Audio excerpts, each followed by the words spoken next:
Dominer et chercher à dominer. Shalom bien-aimés dans le Seigneur.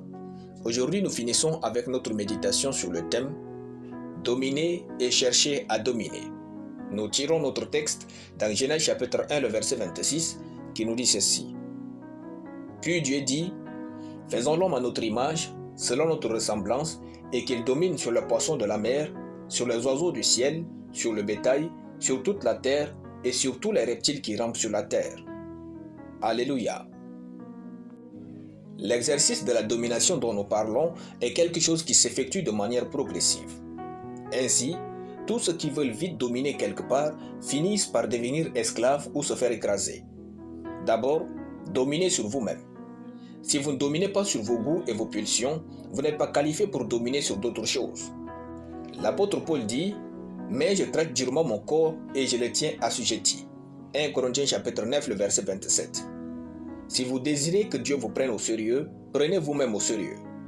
Si vous désirez que les autres respectent votre autorité, alors respectez-vous vous-même. Dieu ne peut pas étendre votre domination si vous ne lui démontrez pas que vous êtes capable de dominer sur ce qu'il vous a déjà donné, à savoir vous.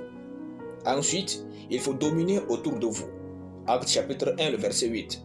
Et enfin, vous pourriez dominer dans le monde. Matthieu chapitre 28, le verset 19. Maintenant, si nous désirons dominer, nous sommes appelés à faire un certain nombre de choses.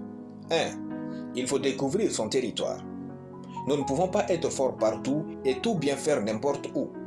Découvrez votre couloir, découvrez là où vous pouvez briller. Découvrez là où vous pouvez faire des choses extraordinaires. La terre est vaste, découvrez votre portion et engagez-vous à dominer sur celle-ci. 2.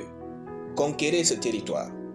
Ce n'est pas que vous soyez doué pour quelque chose que vous allez faire cette chose avec facilité et sans combat. Comme David, même si la royauté vous est réservée, vous devez affronter Goliath pour vous faire connaître devant tout le monde. Battez-vous pour accomplir les rêves que vous portez dans vos cœurs. 3. Il faut affronter ses limites. N'ayez pas honte d'admettre vos limites, c'est ainsi que vous pourrez oser les surpasser et briller plus fort. 4. Imposez Christ dans votre territoire. Ne cherchez pas à être grand sans Christ. Jésus-Christ est le seul qui peut soutenir sans fin votre domination. Enfin, si vous désirez que votre domination soit durable, dans votre couloir, veuillez préparer tôt votre héritage. Apprenez à vos enfants ou à vos successeurs ce que vous avez appris durement et longtemps. Formez les autres dans votre couloir. Sachez que votre héritage est le reflet de votre valeur. C'est en investissant de vous chez les autres que vous dominerez à jamais dans votre couloir. Multipliez-vous et soyez féconds. Alléluia. Nous allons prier. Père éternel, je te rends grâce pour ta parole. Je confesse que j'essaie de dominer dans mon couloir et Dieu trouve sa gloire à me conduire vers lui au nom de Jésus. Amen. Soyez bénis, c'était le pain du ciel.